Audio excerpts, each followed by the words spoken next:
नमस्कार, स्वागत है आप सभी का हिस्ट्री 360 चैनल में। मैं रवि कुलरिया, हिस्ट्री लेक्चर राजस्थान से। आज के इस वीडियो में हम बात करेंगे ओसवाल्ड स्पेंगलर के बारे में। ये नेट जेआरएफ में भी एक टॉपिक है जिसमें ओसवाल्ड स्पेंगलर का जो चक्रीय इतिहास है उसके बारे में पूछा जाता है। इसके अलावा राजस्थान में असिस्टेंट प्रोफेसर के एग्जाम में भी स्पेकुलेटिव फिलोसफी ऑफ हिस्ट्री यानी जो परिकल्पनात्मक इतिहास दर्शन है उसमें भी स्पेंगलर और टाइनबी के बारे में है। नेक्स्ट वीडियो टाइनबी के बारे में होगा, आज स्पेंगलर की बात करेंगे। इसके अलावा यूनिवर्सिटीज़ के एंट्रेंस एग्जाम में भी, एमए के एंट्रेंस एग्जाम में भी बहुत सारे क्वेश्चन स्पेंगलर और टाइनबी से रिलेटेड पूछे जाते हैं। तो स्पेंगलर और टाइनबी दोनों इंपॉर्टेंट हैं, आपस में जुड़े हुए भी हैं, तो साथ साथ इसमें थोड़ी टाइनबी की चर्चा तो जरूर आएगी। अकेले हम स्पेंगलर की बात नहीं कर पाएंगे। और ये इतना इजी है, इनका कॉन्सेप्ट है वो आपको एकदम आसानी से समझ में आ जाएगा, कोई प्रॉब्लम नहीं होगी। कुछ 2-4 फैक्ट्स हैं वो आपको याद करने हैं, मतलब कुल 10 मिनट का मामला है और आपको स्पेंगलर एकदम क्लियर हो जाएगा, कोई दिक्कत आपको नहीं आएगी। और इसके लिए जिन बुक्स की मैंने सहायता ली है उसमें बुद्ध प्रकाश की इतिहास दर्शन, झारखंड चौबे की इतिहास दर्शन, ई श्रीधरन की इतिहास लेख एक पाठ्य पुस्तक जो आती है हिस्टोरियोग्राफी के नाम से, और इसके अलावा जो एचडी सिंह और चित्रा राव की एक गाइड आती है इतिहास दर्शन और लेखन। इन सब का एक निचोड़ मैं इस वीडियो में प्रस्तुत कर रहा हूँ। बहुत ही ज़्यादा डिटेल में नहीं है, एकदम शॉर्ट में भी नहीं है। जो पर्याप्त बातें जरूरी है नेट जेआरएफ और असिस्टेंट प्रोफेसर के एग्जाम के लिए वो मैं आपको बताऊंगा। ओसवाल्ड स्पेंगलर का जन्म जर्मनी में होता है 1880 में। इनके प्रमुख काम जो हैं, बहुत सारी बुक्स इन्होंने लिखी, इनके निबंध वगैरह बहुत प्रकाशित हुए, लेकिन उनमें जो 4 इंपॉर्टेंट हैं उनके बारे में बात करेंगे। और जो सबसे ज़्यादा इंपॉर्टेंट है उसकी तो पूरे वीडियो के दौरान ही बात होती रहेगी, क्योंकि वो जिस काम के लिए प्रसिद्ध हैं वो है the decline of the West. हालांकि इनके जो काम हैं, इनकी जो कृतियां हैं वह सारी जर्मन भाषा में है, बाद में उनका इंग्लिश में अनुवाद हुआ। अब हम हिंदी की बुक्स पढ़ते हैं तो उनकी किताबों के हिंदी में नाम हमें देखने को मिलते हैं। तो ये जर्मन में नाम था डेर उटेरगांग डेस एबेंडलैंडिस। ये तो शायद आपको याद रखने की ज़्यादा आवश्यकता नहीं है। The decline of the West यानी पश्चिमी सभ्यता का पतन, ये इसकी सबसे महत्वपूर्ण कृति है। और इसके 2 वॉल्यूम थे, एक 1918 में प्रकाशित हुआ और दूसरा 1922 में। 2 खंडों में ये पुस्तक आती है। क्या है इसके बारे में हम नेक्स्ट पेज में सारी बुक्स के बारे में मैं आपको बताऊंगा। दूसरी है इनकी प्रूशियनिज्म एंड सोशलिज्म, प्रशा और समाजवाद। जैसे प्रशा के नेतृत्व में जर्मनी का एकीकरण होता है, प्रशा के बारे में आप जानते होंगे, तो सोशलिज्म और प्रशा के बारे में है ये। तीसरी इनकी बुक है द ओवर ऑफ डिसीजन, या कई बार इसका नाम आपको द ईयर ऑफ डिसीजन होना चाहिए। क्यों? जैसे हिंदी में इसका नाम है निर्णय का वर्ष।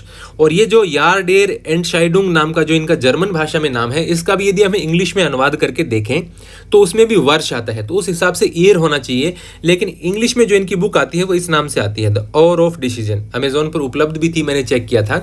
ये 1933 में आती है। 1933 में जर्मनी के चांसलर बनते हैं हिटलर, यानी नाजी दल की जब विजय होती है तब उन्होंने ये किताब लिखी थी, उसके बारे में, नाजी दल की विजय के बारे में है। नेक्स्ट पेज में मैंने लिखा भी है इसके बारे में। चौथा है मैन एंड टेक्निक्स, ये इसका नाम दिया गया है जर्मन भाषा में। मनुष्य और तकनीक, या जैसे किताबों में लिखा हुआ आता है मनुष्य और वैज्ञानिक क्रांति, ये 1931 में लिखी। इसमें भी क्या है वो भी अभी हम बात कर लेंगे। ये क्योंकि इनके नाम इंपॉर्टेंट होते हैं, ऐसे क्वेश्चन पूछ लिए जाते हैं कि निम्न में से कौन सी पुस्तक स्पेंगलर की है या नहीं है, तो उस लिहाज से आपको इनके नाम याद रखने आवश्यक होते हैं। किसके बारे में है ये देखेंगे तो आपको किताबें याद हो जाएंगी अच्छे तरीके से।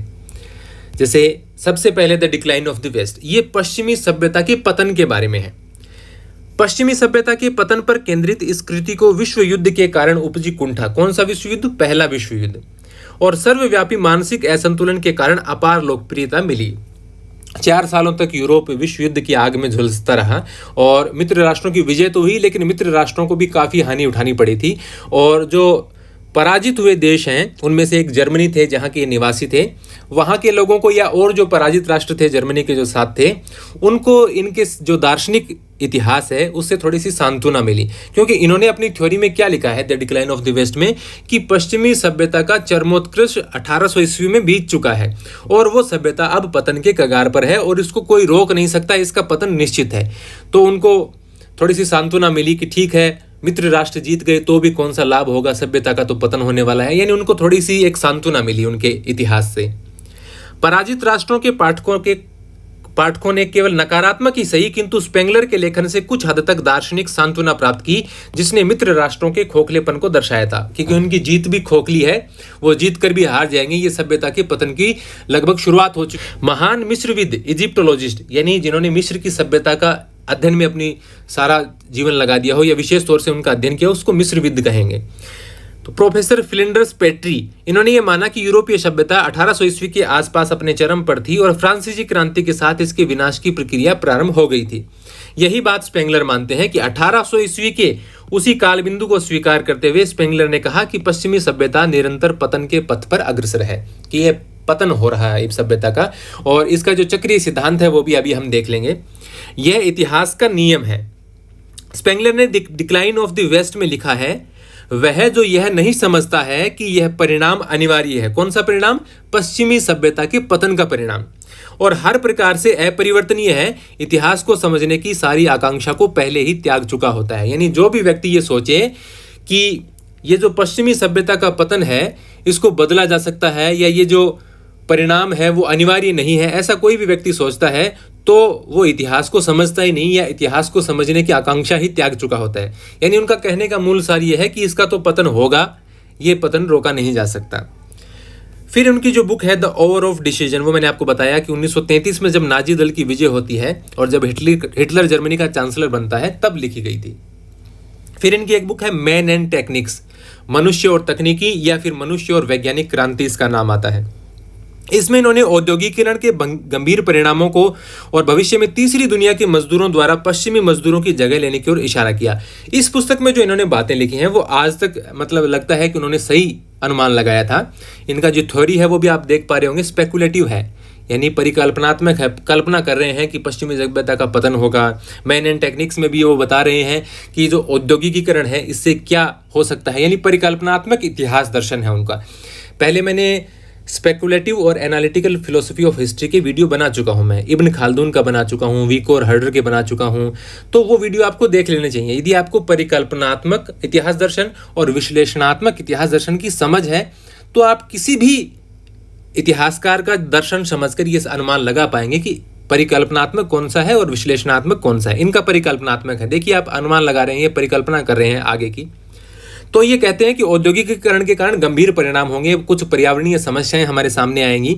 इसके अलावा वो ये भी कहते हैं कि तीसरी दुनिया के मजदूर जैसे पूर्वी एशिया है, अफ्रीका है, लैटिन अमेरिका, ये मजदूर यूरोप के मजदूरों का स्थान ले लेंगे, क्योंकि 18वीं शताब्दी की या 19वीं शताब्दी की आप बात करें तो औद्योगिक क्रांति में अगुवा के तौर पर यूरोप है, वहीं पर सबसे ज़्यादा कारखाने हैं, वहीं पर सबसे ज़्यादा काम हो रहा है, उत्पादन हो रहा है। लेकिन उनका कहना है कि भविष्य में इन मजदूरों की जो सैलरी है वो बढ़ानी पड़ेगी या ये ज़्यादा पैसे लेकर काम करते रहेंगे, और जो तीसरी दुनिया के देश हैं वहाँ के मजदूर कम पैसों में काम करेंगे, इसलिए ये यूरोप के मजदूरों को बेदखल कर देंगे। या फिर ये जो कारखाने वगैरह हैं ये सारे ये जो तीसरी दुनिया के देश हैं वहाँ पर पहुँच जाएंगे, क्योंकि वहाँ पर श्रम कम उपलब्ध होगा। और जैसा कि अब हम देख भी पा रहे हैं कि उत्पादन ज़्यादातर किन देशों में होता है, चाइना में होता है, भारत में होता है, बांग्लादेश में होता है, वियतनाम में होता है, या लैटिन अमेरिका के देशों में होता है। क्यों? क्योंकि वहाँ पर लेबर सस्ता है। तो इस लिहाज से इनकी ये जो बातें हैं वो सही सिद्ध हुई। तो ये बातें दी गई हैं मैन एंड टेक्निक्स में, बहुत ही ईजी सी बातें हैं। संस्कृतियों का जीवन काल, उन्होंने कहा कि संस्कृतियों का जीवन काल कितना होता है। स्पेंगलर ने 8 संस्कृतियों का अध्ययन किया, हालांकि एक 9वीं का भी किया था रूसी संस्कृति का, लेकिन उसका बहुत कम जिक्र आता है। कौन सी संस्कृतियां? मिस्र, भारतीय, अरबी, चीनी, यूनानी रोमन, आधुनिक पाश्चात्य संस्कृति, मैक्सिकन और बेबीलोनियन। इसके अलावा उन्होंने रूसी संस्कृति का भी जिक्र किया है। स्पेंगलर के अनुसार संस्कृति का जीवन काल लगभग 900 से 1000 वर्ष होता है, यानी संस्कृति 900 से 1000 वर्ष के बाद पतन की ओर अग्रसर होती है और वो संस्कृति बदल जाती है सभ्यता में। उन्होंने कहा है कि अपना शिखर, अपना चरमोत्कृष्ट देखने के बाद में संस्कृति सभ्यता में बदल जाती है और वहां उसके पतन की शुरुआत होती है। लेकिन वो सभ्यता कितने वर्षों तक चलेगी वो भिन्न भिन्न संस्कृतियों के हिसाब से भिन्न भिन्न टाइम लिमिट हो सकती है। कोई 200 वर्ष चल सकती है, कोई 500 1000 वर्ष चल सकती है। लेकिन उन्होंने कहा कि संस्कृति का काल 900 से 1000 वर्ष है, उसके बाद वह सभ्यता में बदल जाती है। ये चीज़ भी आप जैसे जैसे आगे पढ़ेंगे, 2 पेज और बाकी हैं इसमें, आप समझ जाएंगे।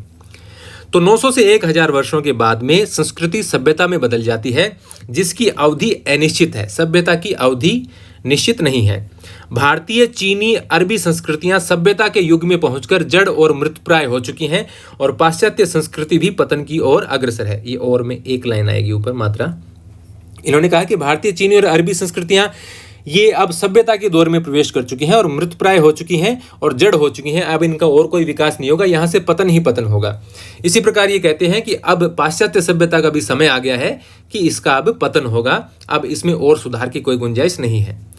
इन्होंने कहा कि प्रत्येक सभ्यता के प्रमुख प्रतीक होते हैं और वो उदाहरण भी देते हैं। जैसे मिस्र की सभ्यता का प्रतीक है पत्थर। जैसे आप मिस्र की सभ्यता, मैं नाम भी ले रहा हूं तो आपके दिमाग में क्या आएगा? ज़्यादातर के दिमाग में हो सकता है ममीज आ जाएंगी या पिरामिड आएंगे। पिरामिडों के आगे जो बड़ी बड़ी मूर्तियां हैं वो आएंगी। तो मूल उनका पत्थर है, पत्थर की संरचनाएं उनके मूल में है। यूनानी सभ्यता का प्रतीक है सौंदर्य, यानी ऐसे चित्रकार, ऐसे मूर्तिकार, अच्छी मूर्तियां, यानी सौंदर्य से जुड़े हुए हैं। भारतीय संस्कृति का प्रतीक है आत्मा का मोक्ष। और जैसे आप वैदिक सभ्यता का काल देखें, बाद में उपनिषदों का, पुराणों का काल देखें, तो आत्मा, परमात्मा, मोक्ष की ज़्यादा चर्चा उसमें होती है। तो भारतीय संस्कृति का प्रतीक है आत्मा का मोक्ष। तो ये कहते हैं कि प्रत्येक संस्कृति का कोई ना कोई प्रतीक होता है। फिर इसके बाद में स्पेंगलर और टॉयनबी में धर्म के विचारों के बारे में जो थोड़ा सा अंतर है वो हम समझने का प्रयास करेंगे। एक उदाहरण से बताऊंगा, आप समझ जाएंगे। स्पेंगलर मानते हैं कि संस्कृति की जीर्ण अवस्था में जब संस्कृति पतन की ओर है, तब एक प्रकार की धार्मिकता, जिसे वे द्वितीय धार्मिकता कहते हैं, उत्पन्न हो जाती है, यानी एक दूसरे धर्म का उदय होता है। जैसे वो भारत की संस्कृति के बारे में बताते हैं कि जैसे 1500 से वो 1200 लिखते हैं, लेकिन हम 1000 पढ़ते आ रहे हैं। जो ऋग्वैदिक संस्कृति है, यहाँ से 1500 से 1000 ईस्वी पूर्व में इसकी शुरुआत होती है। फिर जब उपनिषदों का काल आता है तब ये अपने चरम पर पहुंचती है, वो बताते हैं ऐसा। और फिर वो कहते हैं कि इसके पतन की शुरुआत होती है और तब एक धर्म का उदय होता है, बौद्ध धर्म का, या इसके लिए महायान शब्द लिखते हैं वो, बौद्ध धर्म का। तो इस प्रकार के धर्म उसके पतन में और ज़्यादा सहायता करते हैं। यानी संस्कृतियों के पतन के दौरान किसी दूसरे धर्म का आविर्भाव जरूर होता है और उन सभ्यताओं का पतन हो जाता है। और वो ये भी कहते हैं कि सभ्यताओं को पतन को रोकने का कोई फॉर्मूला नहीं है, उनका जो पतन है वो निश्चित है। संसार में जैसे मृत्यु निश्चित है, वैसे सभ्यताओं का पतन भी निश्चित है। टॉयनबी थोड़ा सा इसको डिफरेंटली देखते हैं। जैसे टॉयनबी ये मानते हैं कि सभ्यता के पतन और ह्रास की अवस्था में उच्च धर्मों का आविर्भाव होता है। ये सेम इनकी बात है। वो भी कहते हैं कि जब सभ्यताओं का पतन होता है तो नए धर्मों की शुरुआत तो होती है। इसमें संदेह नहीं है कि धर्म के विषय में स्पेंगलर और टॉयनबी के विचारों में पर्याप्त अंतर है। क्या अंतर है? स्पेंगलर कहते हैं कि ईसाइयत, महायान, कन्फ्यूशियसी जो चीन में, सूफी आदि धर्मों को पतन का प्रतीक समझते हैं और टॉयनबी इनको सभ्यताओं का संगम और उद्भव मानते हैं। यानी इसको स्पेंगलर तो देखते हैं सभ्यताओं के पतन से, कि इन धर्मों, ये सभ्यताओं का जब पतन होता है, ये धर्म आते हैं और ये सभ्यताएं पूरी तरह पतन की शिकार हो जाती हैं, नष्ट हो जाती हैं। यहाँ पर टॉयनबी ये मानते हैं कि इससे दूसरी सभ्यता की शुरुआत होती है, या ये दो सभ्यताओं के बीच में एक संगम का, एक पुल का काम करते हैं ये धर्म। तो ये इसको दूसरे तरीके से देखते हैं। हालांकि ये जरूर मानते हैं कि सभ्यताओं के पतन के काल में इस प्रकार के धर्मों की शुरुआत जरूर होती है। तथापि यह विचार कि ये धर्म सभ्यताओं की पतनावस्था में प्रादुर्भूत हुए, दोनों को मान्य है कि ये जो धर्म है, जैसे ईसाइयत, महायान, कन्फ्यूशियसी, सूफी, इस प्रकार के धर्म है, वो सभ्यताओं के पतन के दौरान इनका उदय हुआ है या इनकी शुरुआत हुई है। इस विचार पर दोनों सहमत हैं। आगे बढ़ते हैं। संस्कृतियों के उत्थान और पतन का चक्रीय नियम, ये बिल्कुल इजी सा है। जैसे यहाँ देखिए, कोई संस्कृति की शुरुआत होती है, बचपन है उस संस्कृति का। जैसे मनुष्य का बचपन आता है, फिर मनुष्य जवान होता है, फिर वो पुरुष, या इसके लिए कौन सा शब्द इस्तेमाल करते हैं, प्रौढ़ता, आप इसको प्रौढ़ता भी लिख सकते हैं। प्रौढ़ता आती है, फिर वृद्धावस्था आती है और उसके बाद में मृत्यु आ जाती है। मृत्यु के बाद में जैसे कोई पुनर्जन्म में विश्वास रखता हो तो दोबारा बचपन आ जाता है। तो इसी प्रकार वो संस्कृति के बारे में बताते हैं कि एक नई संस्कृति है, वो अपने यौवन में पहुंचती है, प्रौढ़ता में आती है, वृद्धावस्था में आती है, जीर्ण शीर्ण होते होते वो मृत्यु हो जाती है और फिर एक नई संस्कृति की शुरुआत होती है। तो एक चक्र मानते हैं वो, मतलब ऐसे डायरेक्ट वो नहीं मानते कि जैसे यहाँ अभी मैं आपको बताऊं बिगा कि स्पेंगलर के अनुसार इतिहास अक्षुण क्रमबद्ध प्रक्रिया नहीं है कि उसे प्राचीन, मध्यकालीन और आधुनिक युगों में बांटकर अध्ययन किया जा सके, क्योंकि इतिहास की प्रवृत्ति रेखात्मक नहीं अपितु चक्रात्मक है। यानी वो ऐसे नहीं कहते प्राचीन काल है, फिर कुछ परिवर्तन हुए, मध्यकाल आ गया, फिर कुछ परिवर्तन हुए, आधुनिक काल आ गया। वो कहते हैं ऐसे हम इतिहास को नहीं देख सकते। एक सभ्यता दूसरी सभ्यता से जुड़ी हुई नहीं है। एक सभ्यता समाप्त हो गई, एक पूरा सर्किल, फिर दूसरे सर्किल की शुरुआत होती है। यानी वो रेखात्मक रूप से नहीं देखते कि प्राचीन काल से मध्यकाल जुड़ा हुआ है, मध्यकाल से आधुनिक काल जुड़ा हुआ है। इस प्रकार की जो रेखात्मक प्रवृत्ति है वो उसको फॉलो नहीं करते। वो कहते हैं चक्रात्मक है, ये सर्किल के रूप में चलता है। स्पेंगलर ने कहा कि एक संस्कृति कभी अन्य संस्कृति से अंतरित नहीं हो सकती। एक संस्कृति की शुरुआत दूसरी संस्कृति से नहीं होती।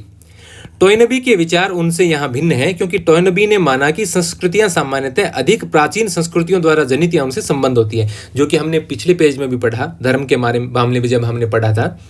तो टॉयनबी क्या मानता है कि दूसरी संस्कृति पहली संस्कृति से संबद्ध होती है या उसी से उसकी दूसरी संस्कृति की शुरुआत होती है, जबकि स्पेंगलर कहते हैं कि एक संस्कृति समाप्त हो गई, दूसरी संस्कृति बिल्कुल नई तरीके से शुरू होती है। तो ये इनका चक्रीय नियम है पतन का, बहुत ईजी है। यदि आपको वीडियो अच्छा लगता है तो वीडियो को आप लाइक जरूर किया कीजिए, कमेंट भी कर दिया कीजिए। कमेंट से ज़्यादा लोगों तक पहुंचने में थोड़ी सी सहायता मिलती है। और बहुत से आप में से ऐसे हैं जो रेगुलर वीडियो तो देखते हैं लेकिन सब्सक्राइब नहीं किया, वो सब्सक्राइब कर दिया कीजिए। और आप कमेंट में बताना थोड़ा सा कि आपको किस प्रकार से, क्या आपको ईजी लगता है या आपको लगता है कि कुछ शामिल करने की आवश्यकता है या कुछ बदलाव करने की आवश्यकता है, आपके लिए कितना हेल्पफुल है या नहीं है, वो आप मुझे बताया कीजिए। सभ्यता की अवस्था, संस्कृति के विनाश का आरंभ। मैंने जैसे अभी आपको बताया कि स्पेंगलर की थ्योरी में वो कुछ चरण मानते हैं कि संस्कृति के हैं, और जब उसके पतन की शुरुआत होती है तो वो कहते हैं कि वो सभ्यता की अवस्था है और उसके काल अनिश्चित है, भाई कितने समय का होगा वो तय नहीं है। बाकी वो संस्कृति का काल है वो 900 से 1000 मानते हैं। उसके बाद में वो मानते हैं कि वो सभ्यता के दौर में प्रवेश कर जाती है। बहुत ईजी सी बातें हैं। देखिए, जो सामान्य बातें आप लोकतंत्र के, जब लोकतंत्र खतरे की बात आती है, जब आप लोकतांत्रिक संस्थाओं को खतरे के बारे में लेख वगैरह पढ़ते हैं, तो ये इस प्रकार की बातें हम पढ़ते रहते हैं अखबारों में भी। बड़े शहरों और राज्यों के विकास के साथ संस्कृति सभ्यता में परिवर्तित हो जाती है। जब बड़े शहरों और राज्यों का विकास होता है, नैसर्गिकता पर राजनीतिक, आर्थिक और तकनीकी हावी हो जाती है। व्यक्ति कृत्रिमता से ग्रस्त कपटी शहरी परजीवी हो जाते हैं, यानी वो कपटी हो जाते हैं, उनका जो व्यवहार है वो एकदम सिंपल नहीं रहता है और वो परजीवी हो जाते हैं। वो मतलब अपने आप को प्रकृति से कटा हुआ महसूस करते हैं, अपने आप को एलियन टाइप महसूस कर सकते हैं। जैसे कुछ लोग ये समझते हैं कि हमें प्रकृति से कोई लेना देना ही नहीं है, वो अपने आप को दूसरी स्पीसीज समझने लगते हैं। शहरों में वर्ग बन जाते हैं, भीड़ दिखाई देने लगती है, सीमाहीन वैभव, अत्यंत गरीबी, यानी एक तरफ तो बहुत सारे पैसे हैं लोगों के पास, एक तरफ बहुत गरीब हैं, उच्च ज्ञान और पूर्ण अज्ञान, कहीं बहुत ज्ञानी है कहीं पर बिल्कुल अज्ञानता है, का असंतुलन दिखाई देने लगता है। कपटी व्यक्ति चतुराई और बुद्धि से सारहीन समस्याएं खड़ी करते हैं, ऐसी समस्याएं जिनका कोई विशेष औचित्य नहीं है, ऐसी समस्याएं लोग खड़ी करते हैं। शहरों में मशीनी युग में संस्कृति के नाटक का अंतिम भाग खेला जाता है, व्यक्ति मशीन के गुलाम बन जाते हैं। मोटर कार अपनी संख्या में वृद्धि के कारण स्वयं अपना मूल्य नष्ट कर लेती है, कोई पैदल ही तेज चल लेता है। जैसे बड़े सिटीज़ में आपने देखा भी होगा कि आजकल ट्रैफिक के कारण पैदल व्यक्ति जल्दी निकल जाते हैं जब जाम होता है। तो लोग शहरी जिंदगी से विरक्त होने लगते हैं, प्रदूषण बढ़ने लगता है, ट्रैफिक बढ़ने लगता है, तो लोग थक जाते हैं शहरी जिंदगी से। नेतागिरी आदर्श बुद्धिजीवियों से कपटी साहूकारों और सौदागरों के हाथों में आ जाती है, जो पैसे की शक्ति से वोट की शक्ति पर कब्जा कर लेते हैं। समाचार पत्र और प्रेस अमीर व्यक्तियों के हाथ में प्रचार का एक शक्तिशाली साधन बन जाते हैं। जैसे हम देखते भी हैं कि जो सरकारें शक्तिशाली होती हैं वो प्रेस को, अखबारों को, न्यूज़ चैनलों को अपने कब्जे में करने की कोशिश करती हैं। तथा जनतांत्रिक संस्थाएं जैसे संसद, संगठन और चुनाव लोकतांत्रिक लोकप्रिय इच्छा के नाम पर ढोंग और कपट का आधार बन जाते हैं, यानी नाम का ही लोकतंत्र रह जाता है। ऊपर से दिखाई देता है कि चुनाव होते हैं लेकिन वास्तव में सही लोग नहीं चुने जाते हैं। पैसे के द्वारा जनतंत्र स्वयं को नष्ट कर लेता है। ये एक लाइन आपको विशेष तौर पर याद रखनी है।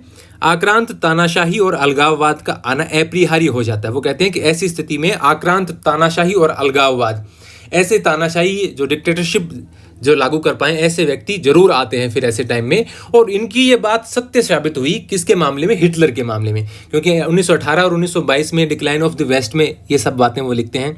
और बाद में जो निराशाजनक स्थितियां हैं, लग भी रहा है लोगों को कि ऐसे विश्व युद्ध होते रहे तो सभ्यता का पतन तो होगा ही। और फिर 1933 में नाजी दल की विजय हो जाती है, हिटलर चांसलर बन जाते हैं, तो एक तानाशाही का उदय होता है यूरोप में। तब इनकी किताब को और भी रिकॉग्नाइज किया जाता है। सब ये मानने लगते हैं कि वाह भाई ये तो एकदम ही सही अनुमान लगा रहा है, सब कुछ सही लिखता है।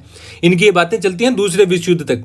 दूसरे विश्व युद्ध के बाद के कुछ समय तक चलती हैं। शीत युद्ध के काल में भी थोड़ा थोड़ा इनका प्रभाव बना रहा है इनकी बातों का, लेकिन बाद में इनकी बातें काल्पनिक लगने लगी, क्योंकि पश्चिमी सभ्यता ने और अधिक उन्नति की।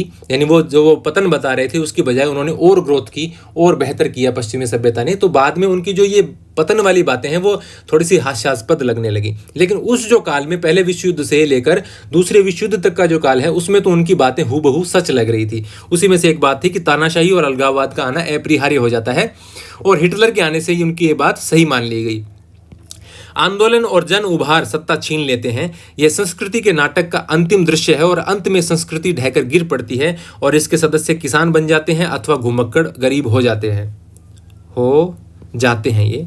यदि इतिहास में सत्यता है और भूतकाल की कोई छाया भविष्य पर है, तो यह है कि पश्चिमी सभ्यता संस्कृति की अंतिम अवस्था में पहुंच चुकी है और उतार के पास पहुंच चुकी है, और इस प्रकार आध्यात्मिक कारण की आवश्यकता से वह नष्ट होकर गुजर जाएगी। वो कहते हैं कि इतिहास में यदि जरा भी सच्चाई है, जो पहली संस्कृति में हुआ यदि वही सच है, और भूतकाल की छाया भविष्य पर है, भूतकाल में जो घटनाएं घटित होती हैं वैसी घटनाओं का प्रभाव यदि भविष्य में भी है, तो पश्चिमी सभ्यता का पतन निश्चित रूप से होगा। ये सब वो बताते हैं। फिर इसके बाद में उनकी कुछ छोटी छोटी बातें हैं। अब इसके बाद में एक इंपॉर्टेंट है, मैं इसको हाईलाइट करना भूल गया, टोलेमिक और कोपरनिकल दृष्टिकोण। एकदम ईजी है। ये प्रवृत्ति पाई जाती थी कि यूरोप इतिहास का केंद्र है। बहुत सारे इतिहासकार यूरोप को केंद्र में रखकर इतिहास लिखा करते थे। विश्व का इतिहास भी यूरोप को सामने रखकर रखते थे। स्पेंगलर ने कहा कि यूरोप इतिहास का केंद्र स्थल नहीं है, ऐसा माना ही नहीं जा सकता।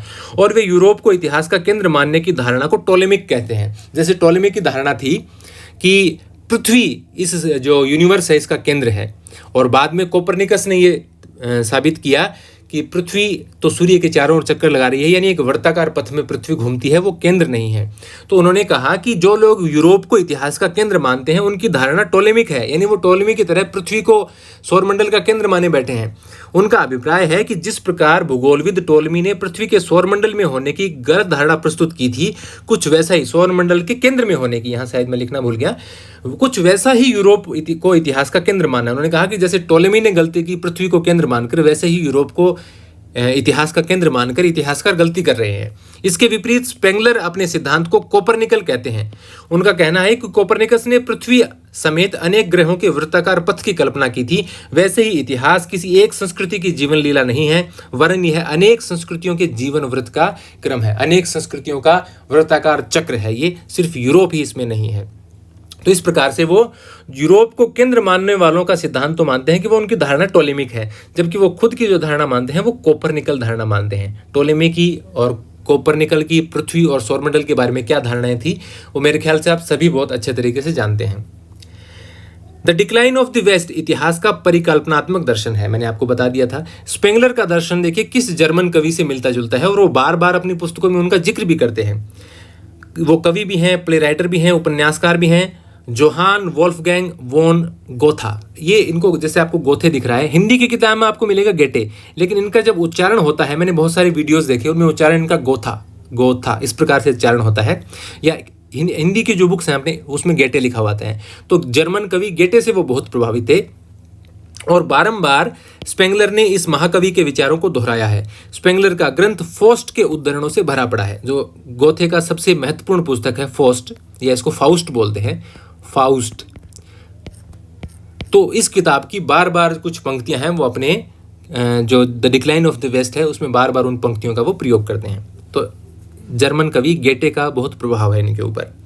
उनकी पुस्तक the decline of the West को दूसरे विश्व युद्ध के बाद की परिस्थितियों के कारण अधिक पसंद किया गया था। ये आप कह सकते हैं कि जो उस दौरान की जो परिस्थितियां थी उसके कारण उनकी पुस्तक ज़्यादा प्रचलित हुई, ज़्यादा लोगों ने उसको पढ़ा। और उनकी ये भविष्यवाणी की कोई अलगाववादी हिंसात्मक तरीके से सत्ता ले लेगा, ये हिटलर की शक्ति उत्थान में सही प्रतीत हुई। तो लोगों ने और अच्छा माना कि भाई ये तो बहुत ज़बरदस्त इतिहासकार है, इनकी जो स्पेकुलेटिव थ्योरी है वो तो बहुत अच्छी है, ये तो परिकल्पना भी काफ़ी अच्छी कर लेते हैं। लेकिन बाद में जो पश्चिमी सभ्यता के पतन संबंधी उसकी अधिकांश बातें हैं वो अब काल्पनिक प्रतीत होती हैं, क्योंकि पश्चिमी सभ्यता का पतन नहीं हुआ, और उसके बाद में दूसरे विश्व युद्ध के बाद में पश्चिमी सभ्यता ने और अधिक उन्नति की। तो ये था ओसवाल्ड स्पेंगलर का इतिहास। यदि आप इसकी पीडीएफ चाहते हैं तो आप हमारे टेलीग्राम चैनल को ज्वाइन कर सकते हैं। टेलीग्राम और इंस्टाग्राम दोनों के लिंक मैं आपको डिस्क्रिप्शन में डाल दूंगा। आपको वीडियो अच्छा लगा है तो लाइक जरूर कीजिए, कमेंट जरूर कीजिए, और ऐसे ही वीडियो देखते रहिए। धन्यवाद।